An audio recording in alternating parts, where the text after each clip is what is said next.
Gloria in excelsis Deo.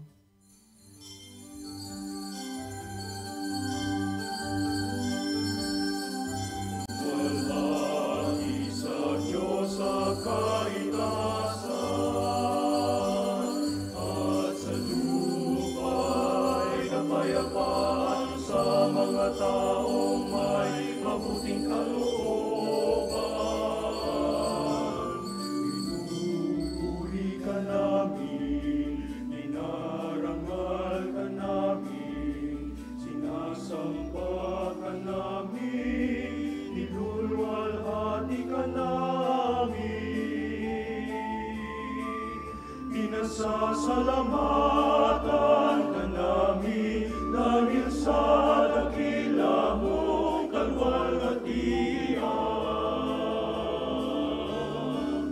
Panginoong Diyos, Hari ng langit, Diyos amang makapangyarihan sa lahat. Panginoong Jesucristo,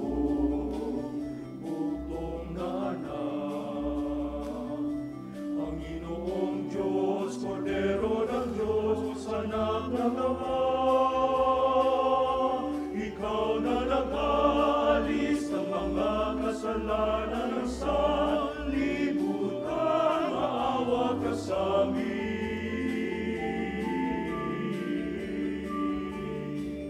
Tanggapin mo ang aming kahilingan, ikaw na naluluklok sa kanan ng Ama.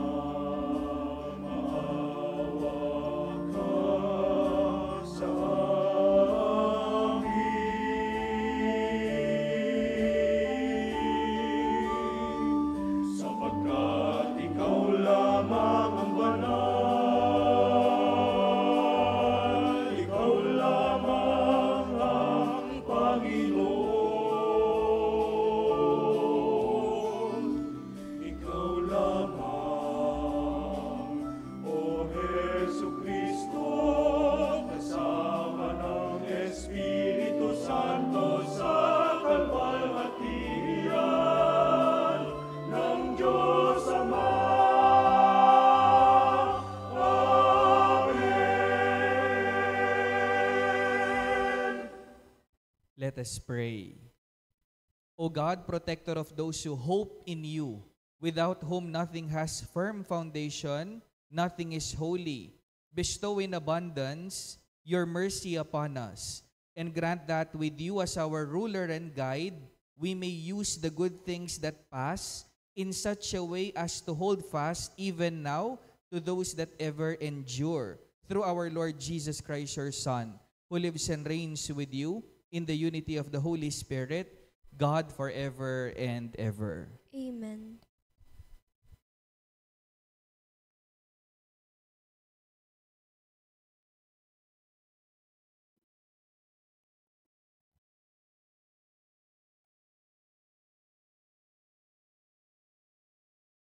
A reading from the book of Genesis. In those days, the Lord said, "The outcry against Sodom and Gomorrah is so great, and their sin so grave, that I must go down and see whether or not their actions fully correspond to the cry against them that comes to me. I mean, to find out." While Abraham's visitors walked on farther toward Sodom, the Lord remained standing before Abraham. Then Abraham drew nearer and said, "Will you sweep away the innocent with the guilty? Suppose there were 50 innocent people in the city. Would you wipe out the place rather than spare it for the sake of the 50 innocent people within it? Far be it from you to do such a thing, to make the innocent die with the guilty, so that the innocent and the guilty would be treated alike. Should not the judge of all the world act with justice? The Lord replied, if I find 50 innocent people in the city of Sodom, I will spare the whole place for their sake. Abraham spoke up again. See how I am presuming to speak to my Lord, though I am but dust and ashes. What if there are 5 less than 50 innocent people? Will you destroy the whole city because of those 5? He answered, I will not destroy it if I find 45 there. But Abraham persisted, saying, what if only 40 are found there? He replied, I will forbear doing it for the sake of the 40. Then Abraham said, let not my Lord grow impatient if I go on. What if only 30 are found there? He replied, I will forbear doing it if I can find but 30 there. Still Abraham went on, since I have thus dared to speak to my Lord, what if there are no more than 20? The Lord answered, I will not destroy it for the sake of the 20. But he still persisted, please, let not my Lord grow angry if I speak up this last time. What if there are at least 10 there? He replied, for the sake of those 10, I will not destroy it. The word of the Lord. Thanks be to God. For our responsorial psalm, let our response be, Lord, on the day I called for your help, you answered me. Lord, on the day I called for help, you answered me. I will give thanks to you, O Lord, with all my heart, for you have heard the words of my mouth. In the presence of the angels, I will sing your praise. I will worship at your holy temple and give thanks to your name. Lord, on the day I called for help, you answered me. Because of your kindness and your truth, for you have made great above all things your name and your promise. When I called, you answered me. You built up strength within me. Lord, on the day I called for help, you answered me. The Lord is exalted, yet the lowly he sees, and the proud he knows from afar. Though I walk amid distress, you preserve me. Against the anger of my enemies, you raise your hand. Lord, on the day I called for you, you answered me. Your right hand saves me. The Lord will complete what he has done for me. Your kindness, O Lord, endures forever. Forsake not the work of your hands. Lord, on the day I called for help, you answered me.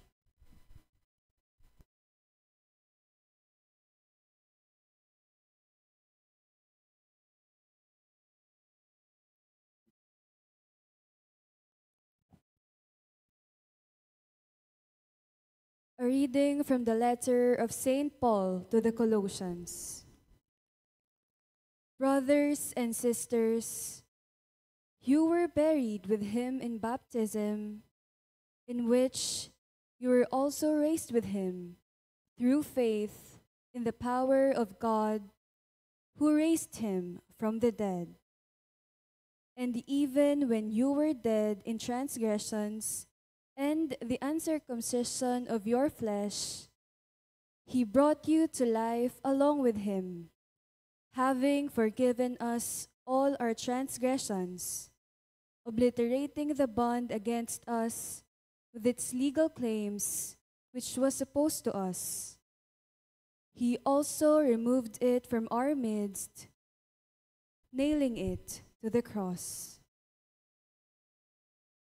The word of the Lord. Thanks be to God. Please rise to honor the Holy Gospel.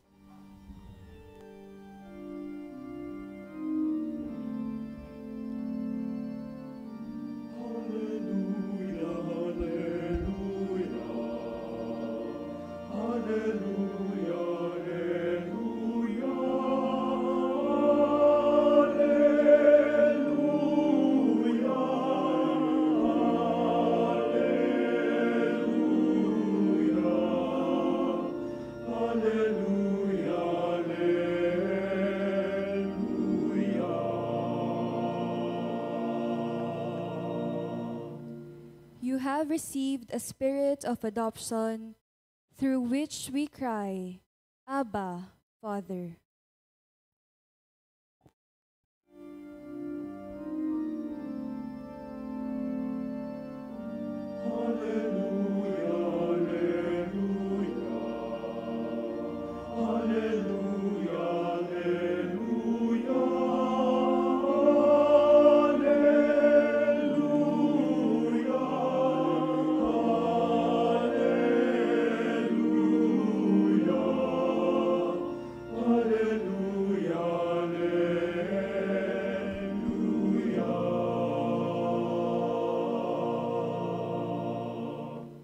The Lord be with you. And with your spirit. A reading from the Holy Gospel according to Saint Luke. Glory to you, O Lord.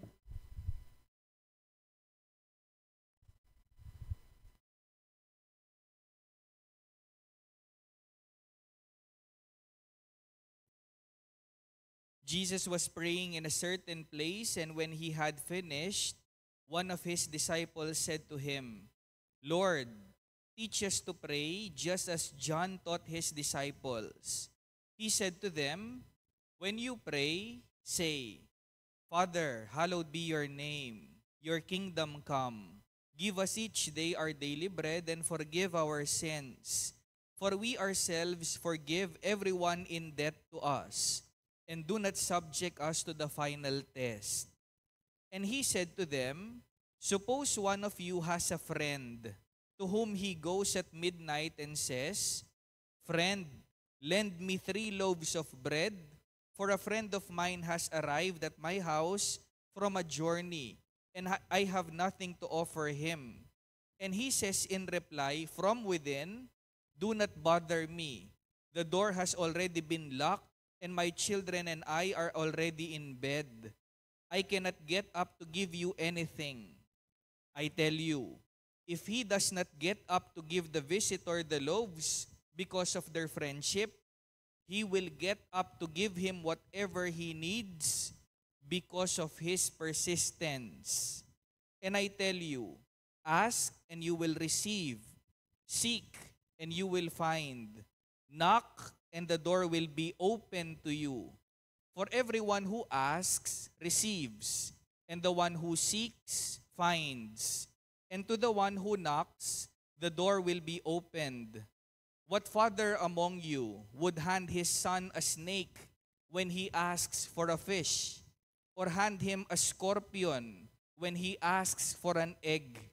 If you then, who are wicked, know how to give good gifts to your children, how much more will the Father in heaven give the Holy Spirit to those who ask Him? Sisters and brothers, the Gospel of the Lord.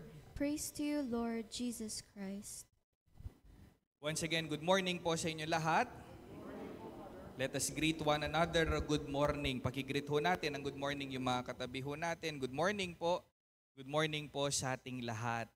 Pagkatapos ho ng mga sunod-sunod na ulan, meron ho tayong hindi mapipigilan at hindi maiiwasan. Darating pa din ho ang linggo at magsisimba pa din ho tayo. We will still thank the Lord for the many blessings He bestows upon us. Kahit na patuloy pa din ho nating pinagdadasal, yung mga kapatid ho nating sobrang apektado ho sa mga malalakas na ulan recently. Tayo ho, nandito ho, we thank the Lord for the many blessings we receive from Him. Kaya, wag ho tayong sumimangot. Pakisabi niyo ho sa katabi ho ninyo, kung ayaw mong pumangit, wag kang masungit. Sige ho, sabihin niyo ho, kung ayaw mong pumangit, wag kang masungit.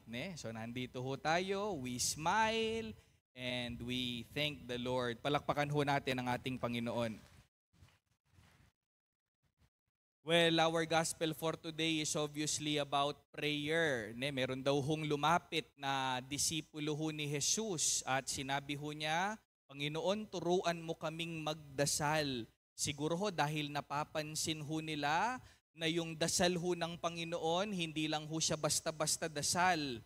Nakikita ho ito sa pang-araw-araw ho niyang buhay. Siguro ho nakikita ho nila na yung kanyang energy, yung kanyang gilas sa kanyang ministry, galing niya ho sa kanyang pagdarasal. Kaya ang sabi ho ng mga disipulo sa kanya, Panginoon, pwedeng turuan mo din kaming magdasal. And I believe, my dear brothers and sisters, tayo hong lahat, we all have our own experiences of praying. Meron ho tayong kanya-kanyang ipinagdadasal ho sa Panginoon. In our silent moments, meron ho tayong hinihingi sa Kanya, meron ho tayong ipinagpapasalamat sa Kanya.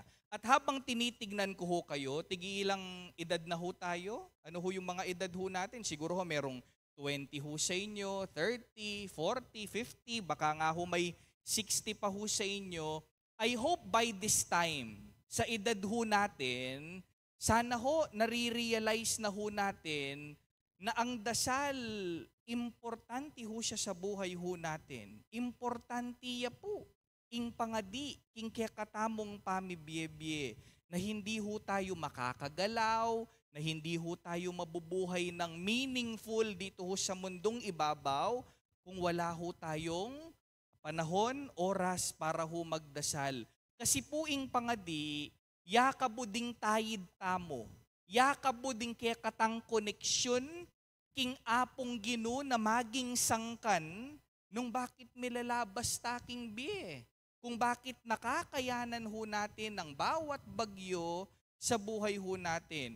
Sa dinami-dami na ho siguro ng mga dinasal ninyo, I believe meron na hong sinagot ang Panginoon sa mga dasal ho ninyo. At wala ho akong problema sa mga dasal na sinagot ho ng Panginoon. Dito ho tayo nagkakatalo. Paano naman ho kaya yung mga dasal na hanggang ngayon hindi pa rin ho sinasagot ng Panginoon? How are we going to deal with them? Makanano tala pong kailangang lawen, detang pangadi, na ena po tambing peki batan ni nga pong Gino. So, yun ho siguro yung magandang itanong ho natin sa ating homily. Paano ho kaya natin magandang tratuhin yung mga dasal na hindi ho agad sinasagot ng Panginoon sa atin? Alam niyo ho, last Saturday, birthday ho ng tita ko. 60 years old na po. At ginawa ho niya yung kanyang birthday doon ho sa Lubao. Alam niyo ho, 1 year before, talagang pinagpaplanuhan na ho niya yung kanyang 60th birthday. Talaga hong malakihang selebrasyon. Meron hong program, as na po karakal pamangan in order. Kinausap niya din ho ako, sabi ho niya, Among, pag 60 na ako, ipagmisa mo ko. So, pumayag ho ako dun sa kanyang imbitasyon. Pero nakita ho natin kung gaano ho kasungit yung panahon nung Sabado. So, nagdadrive ho ako. Magsimula ho sa seminaryo, papunta hong Lubao. Habang nagdadrive ho ako, ang iniisip ko, naku, paano kaya nito ang tita ko? Basa ang kanyang birthday, bumabagyo, masungit ang panahon. Pagkadating ko ho sa venue, ikit ko po as nakabasa, pita-pita. Kay ba't po as nakasikaning hangin? Sabi ko sa sarili ko, pag nakita ko ang tita ko, sigurado ako malungkot ito. Pagkalabas ho niya, ang nakita ko ho, kabaligtaran. Makasmile ya po, makatiman niya, kay ba't terak-terak ya pa. Nilapitan ko ho siya, nagmano ho ako. Sabi ko sa kanya, tita, paano po niyan? Yung birthday po ninyo, maulan, bumabagyo. Alam niyo ho yung sagot ho ng tita ko ho sa akin, sabi ho niya, Among, 60 years old na ako, ang dami ko nang naranasang bagyo sa buhay ko, literally and figuratively. At lahat ng yon, sa awa ng Diyos, nalampasan ko. Kaya tuloy ang birthday, tuloy ang selebrasyon, kahit na masungit ang panahon.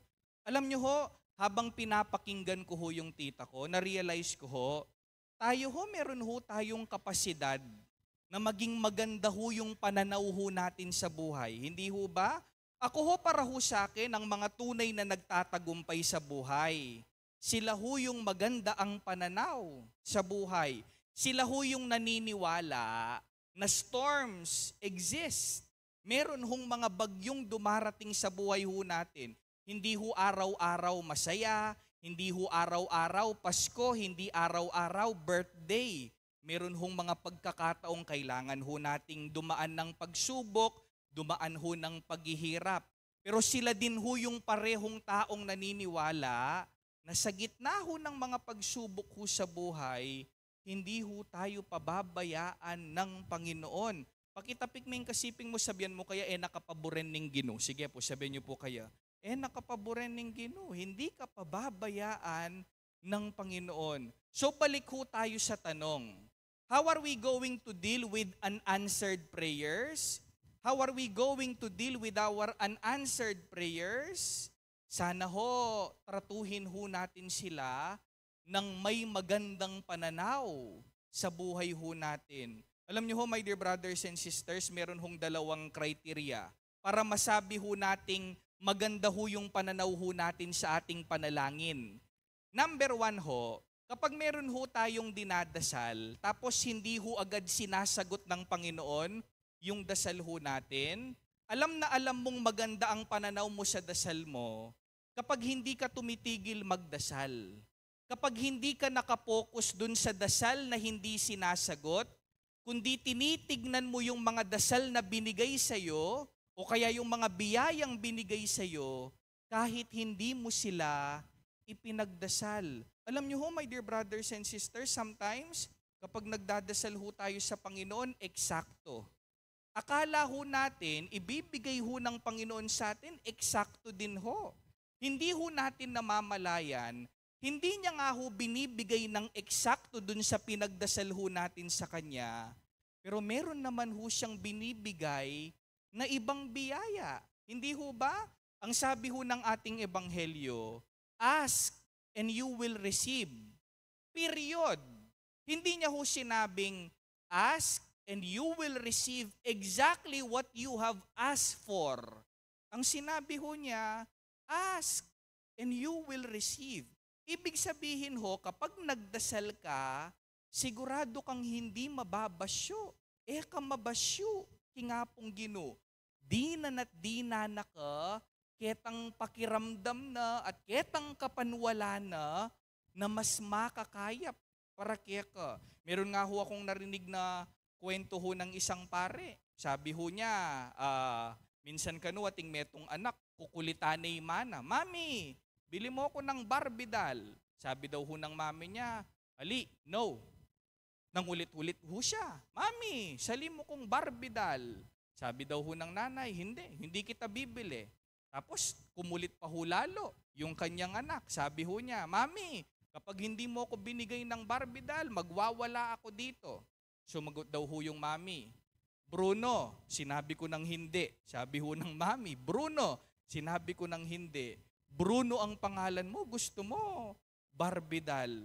Alam niyo ho, sabi ho nila, madalas ganyan din ho tayo. Kinukulit ho natin ang Panginoon sa mga bagay na baka makapahamak pa ho sa atin.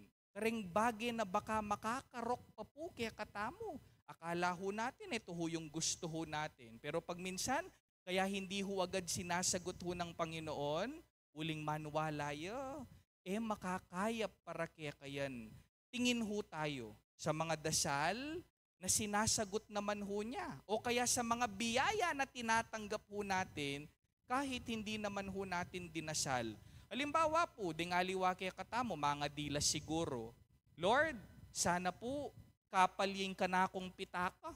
Sana kapalya po yung pitaka ko. Nasagot na ho ba ng Panginoon? Pag minsan nga po lakwas siya payatang ninipising kaya katang pitaka. Pero lawen niyo po, yapin kakapaling kaya kang pitaka, ala namang masakit. Karing kaya kang anak, Pumakanyan, Lord, sana po mabilis kong mikwalta. Mi pakibatane po, ing panalangin nyo. Ning minsan hanggang ini, ka pa rin mi kukwalta. Ketang standard mo. Pero nung lalawen me, ing kaya kang biye, sakto na kamang milalabas. King biye mo. My dear brothers and sisters, alam na alam ho nating maganda na ho yung pananaw ho natin sa dasal. Kapag hindi na lang ho tayo nakapokus sa mga dasal na hindi nasasagot. Pero tinitignan na din ho natin yung maraming biyaya na matagal na hong binibigay ho sa atin ng Panginoon kahit hindi ho natin dinadasal. That is number 1. Number 2 ho, alam na alam mong maganda na ang pananaw mo sa iyong dasal kapag naniniwala ka na kaya hindi agad binibigay ng Panginoon ang dasal mo kasi hinahanda ka niya. Para ka sa oras na tanggapin mo ang biyaya, manyaman meng tanggapan, mayumumeng tanggapan. Halimbawa ho, yung sikat ho ng araw na yan, na-miss ho nating lahat yan. Hindi ho ba? Miss tayo po. Yung sikat ni Ngaldo ngayon. Pilangaldo mumuran. Pilangaldo taya akakitingaldo. Alam ko ho, naniniwala ho ako na yung init ng araw na yan, we will appreciate it once again. Bayula po dintang, ding bagyo, tayo man rereklamo tayo pa siguro yung pali na ni Ngaldo. Pero uling pilangaldo mumuran, pilangaldo papakitingaldo, lenyo po, ding kanyang mamipi masayala po, uling masalese na namang langi, ingkarelang malan. Meron ho akong kwentong ganyan, palagi ko hong paboritong kinukwento ho ito. Minsan ho, meron ho kaming inasikaso, mga papeles. Nagsimula ho kaming mag-asikaso alas 7 ho ng umaga, natapos ho kami alas 3 ho ng hapon. Alam niyo ho, sa sobrang busy ho namin, nakalimutan ho namin, hindi pa ho pala kami kumain. So pagka-uwi ho namin ng seminaryo, alas 3 na ho, karanop mi pong karanop, gutom na gutom ho kami. Nung tignan ho namin yung kusina, wala na hong natirang ulam kasi late na po, alas 3 na. Alam niyo ho, sa gutom ho namin, nakakita ho kami ng isang lata ho ng sardinas. Tapos nakita ho namin, meron pa hong kanin. Alam niyo ho yung ginawa ho namin? Sinandok king nasi. Biklat miyeng sardinas lege miya king silyo. Anya pong may lagay na king silyo, kanyaman mi pong mengan. Kanyaman na po ning sardinas. May linamnam miya ing sardinas. Bakit ho? Bakit lalong sumarap ang sardinas? Kasi maranop kami. My dear brothers and sisters, maybe kaya ho hindi ho agad sinasagot ho ng Panginoon yung mga dasal ho natin kasi sasadya na ka. Bang kanita po tang tanggapan me, itang aduan mo kaya, manyaman niya, mayumuya, malasaya, I appreciate meng talaga. So my dear brothers and sisters, ito ho yung dalawang criteria para masabi ho nating maganda na ho yung pananaw ho natin sa ating dasal. Number 1, hindi ka na lang nakapokus dun sa mga biyaya na hindi agad binibigay, nakapokus ka din dun sa mga biyaya na kahit hindi mo dinasal, binigay niya. Pangalawa ho, naniniwala ka na kaya hindi agad sinasagot ang dasal mo dahil hinahanda ka niya. Para sa oras na tanggapin mo ang biyaya, tatanggapin mo ito ng masarap sa kalooban mo. So my dear brothers and sisters, I pray na sana ho sa buhay ho natin, sa ating pagdadasal, sana maging masanting ingkekong panlalawi. Tignan niyo ho yung katabi ho ninyo. Sige, pakatitigan ho ninyo yung katabi ho ninyo. Pakisabi niyo sa katabi ho ninyo, hello. Pakisabi niyo sa katabi ho ninyo, lagi mong tatandaan, hindi ka pababayaan ng Panginoon. O yan naman po, yung kapanwalan tamo. At the end of the day, the Lord will not abandon us. Ask and you will receive. Seek and you will find. Do not get tired of knocking because the door will be opened unto you. Amen. Let us all stand.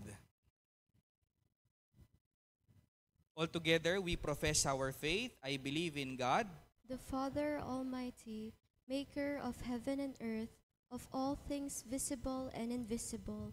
I believe in one Lord Jesus Christ, the only begotten Son of God, born of the Father before all ages, God from God, light from light, true God from true God, begotten, not made, consubstantial with the Father. Through him all things were made. For us men and for our salvation, he came down from heaven, and by the Holy Spirit was incarnate of the Virgin Mary and became man. For our sake he was crucified under Pontius Pilate. He suffered death and was buried, and rose again on the third day in accordance with the Scriptures. He ascended into heaven and is seated at the right hand of the Father. He will come again in glory to judge the living and the dead, and his kingdom will have no end. I believe in the Holy Spirit, the Lord, the giver of life, who proceeds from the Father and the Son, who with the Father and the Son is adored and glorified, who has spoken through the prophets. I believe in one holy, Catholic, and Apostolic Church. I confess one baptism for the forgiveness of sins, and I look forward to the resurrection of the dead and the life of the world to come. Amen. The Lord Jesus asks us to pray with confidence to you, Father. In a special way, we pray for our needs, the needs of our community and of the church. And let our response be, Gracious Lord, hear us. Gracious Lord, hear us. Guide the Pope, bishops, priests, and deacons, that they may radiate in their life and service the Father's love and care for his children. We pray. Gracious Lord, hear us. Inspire our government leaders to see themselves not as masters lording over the people, but as guardians entrusted with the welfare of all, especially the poor and the vulnerable. We pray. Gracious Lord, hear us. Give strength to those who are discouraged by the pains of their trials and sickness. May they learn to grow through their suffering, for you are with them, loving Father. We pray. Gracious Lord, hear us. Empower us to attend to the needs of our grandparents and the elderly. Let them experience your abiding presence and care through us, their families, and those who love them. We pray. Gracious Lord, hear us. Embrace your faithful departed into your loving and forgiving arms as they enter your eternal communion. We pray. Gracious Lord, hear us. Let us pray for the urgent concerns of our community and our personal intentions.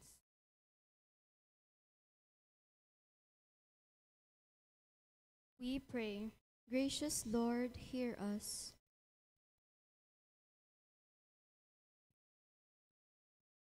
Father, hear the prayers of your children. Help us grow in love for one another and become perfect witnesses of your love. Through Christ our Lord. Amen.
We all rise for the incensing.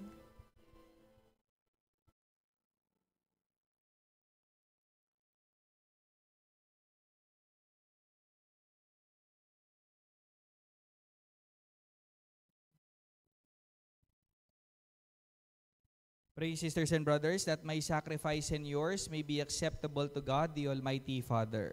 May the Lord accept the sacrifice at your hands for the praise and glory of his name, for our good and the good of all his holy church. Accept, O Lord, we pray, the offerings which we bring from the abundance of your gifts, that through the powerful working of your grace, these most sacred mysteries may sanctify our present way of life and lead us to eternal gladness. Through Christ our Lord. Amen. The Lord be with you. And with your spirit, Lift up your hearts. we lift them up to the Lord. Let us give thanks to the Lord our God. It is right and just. It is truly right and just, our duty and our salvation, always and everywhere to give you thanks, Lord, Holy Father, Almighty and eternal God.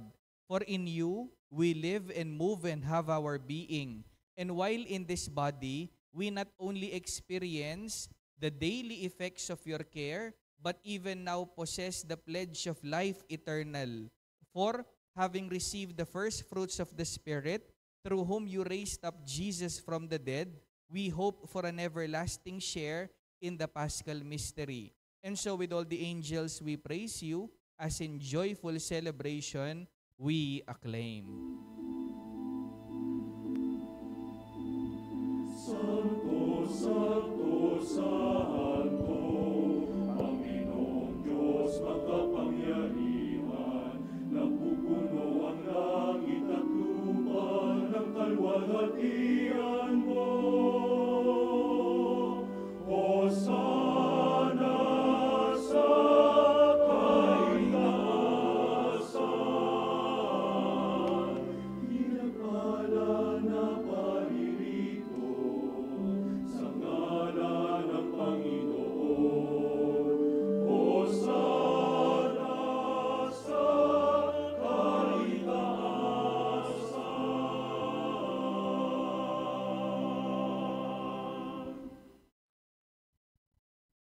You are indeed holy, O Lord, the fount of all holiness. Make holy therefore these gifts, we pray, by sending down your Spirit upon them like the dewfall, so that they may become for us the body and blood of our Lord Jesus Christ. At the time he was betrayed and entered willingly into his passion, he took bread, and giving thanks broke it, and gave it to his disciples, saying, Take this, all of you, and eat of it, for this is my body, which will be given up for you.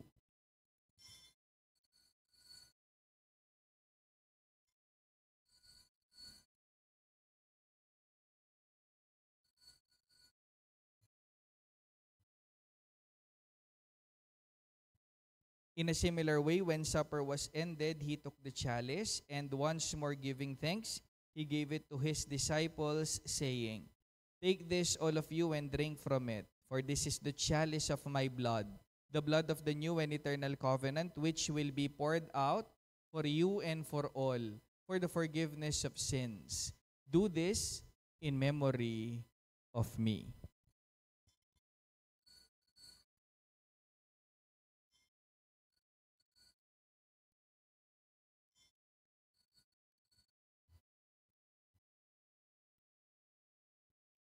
The mystery of faith.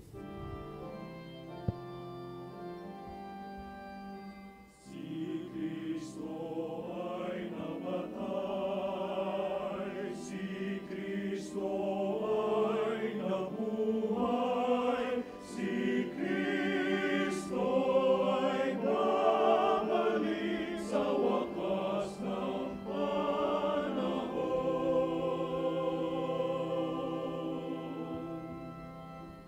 Therefore, as we celebrate the memorial of his death and resurrection, we offer you, Lord, the bread of life and the chalice of salvation, giving thanks that you have held us worthy to be in your presence and minister to you. Humbly we pray that, partaking of the body and blood of Christ, we may be gathered into one by the Holy Spirit.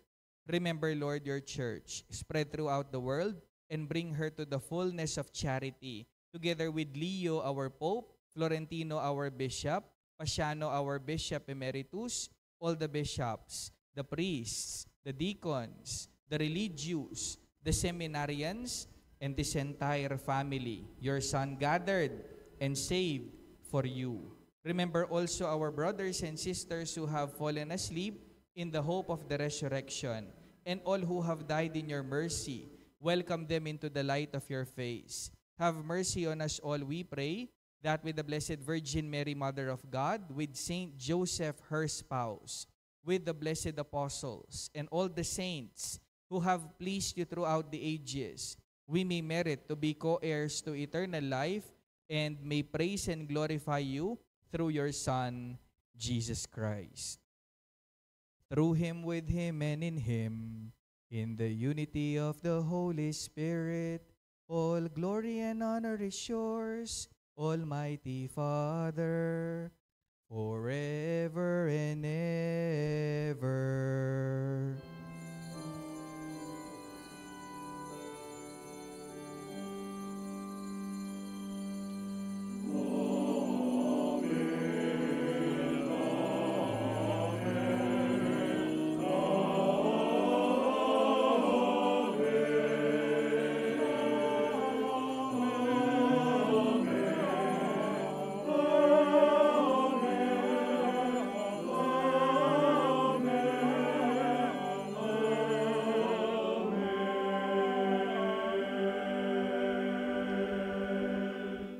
At the Savior's command, informed by divine teaching, we dare to pray.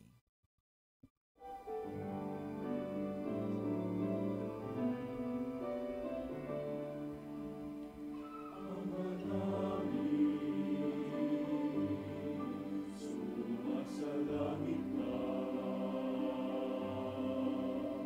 sambahin ngalan mo,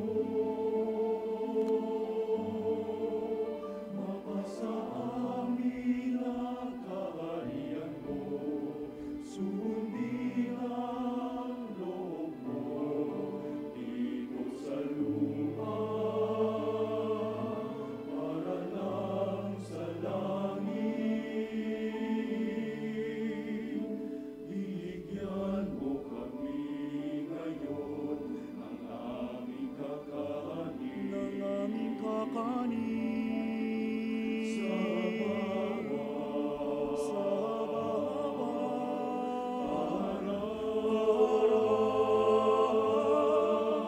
at patawarin mo ang aming sala, tulad ng aming pagpapatawad sa nagkakasala sa amin. At huwag mo kami ipahintulot sa tukso, at iadya mo kami sa lahat ng masama.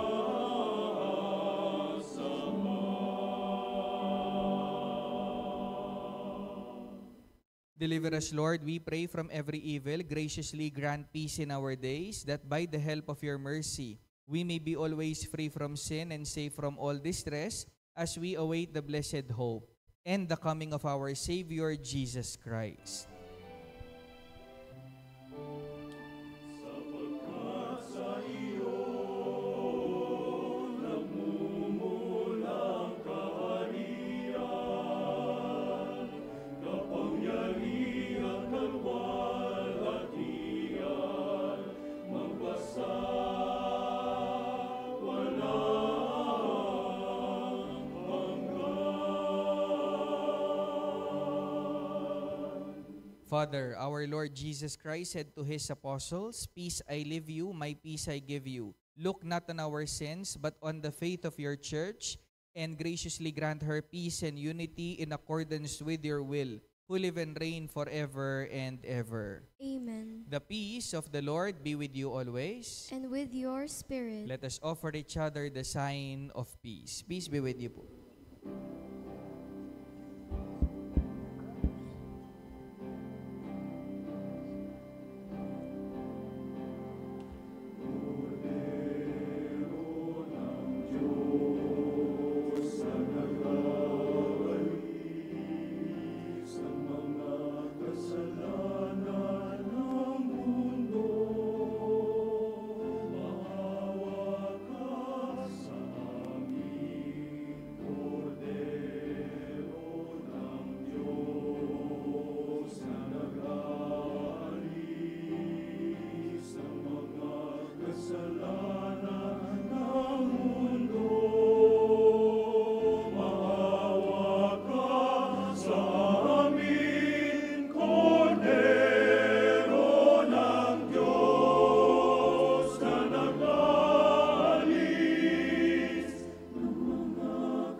Sisters and brothers, behold the Lamb of God, behold him who takes away the sins of the world. Blessed are those called to the supper of the Lamb. Lord, I am not worthy that you should enter under my roof, but only say the word, and my soul shall be healed.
Give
Let us pray.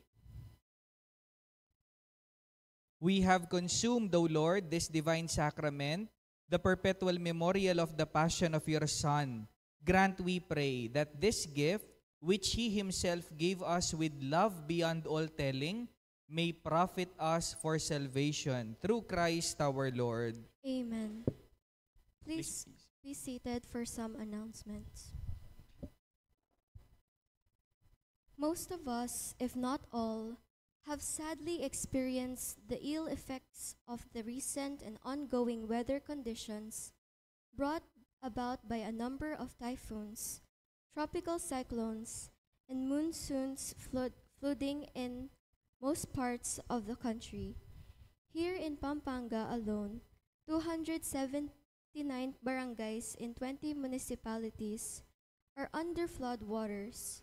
On this note, the Archdiocese of San Fernando, Pampanga, is appealing for our assistance and support in cash and in kind, intended for our affected brothers and sisters. Our collectors will therefore go around again for a second collection for this purpose.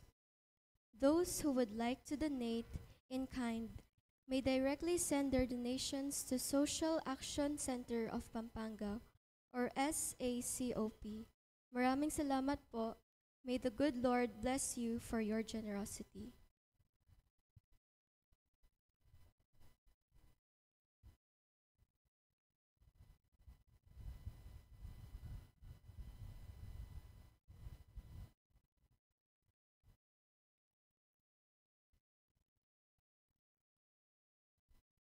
For the wedding announcements, Harold King Alonzo Ignacio and Jobel Magpantay Garcia on August 24, 2025 at Virgen de los Remedios Repository Chapel, San Jose, City of San Fernando, Pampanga. Stanley C. Bugdizon and Justin Marie Vidal Talorin on November 16, 2025 at St. Jude Tadeus Parish, St. Jude Village, San Agustin, City of San Fernando, Pampanga. John Kelly Salangsang Masaho II and Meryl Joy Parado Miranda on August 8, 2025 at Holy Rosary Parish, Santo Rosario, St. Angeles City. Thank you.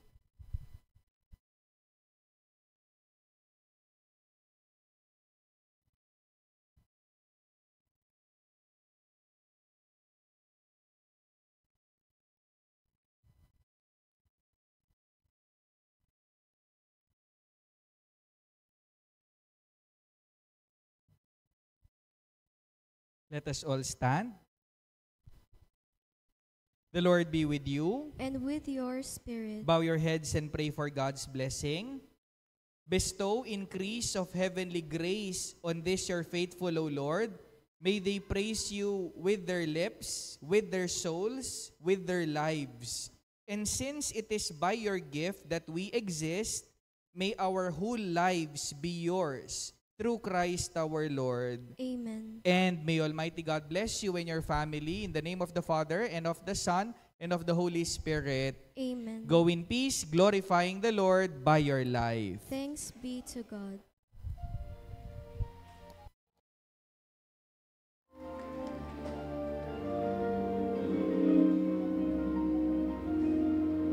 Susundan namin ang iyong yapak, sa iyo kami hahawak, upang landas namin matahak, patungo sa iyo iyapak. Susundan namin ang iyong yapak, di na muling mapapahamak sa aming paglalakbay. Ikaw ay sa amin ay agapay. O Kristo, aming mahal, may kapal. Sigaw ng puso namin, Pilipino, papuri sa'yo, papuri sa'yo, papuri sa'yo.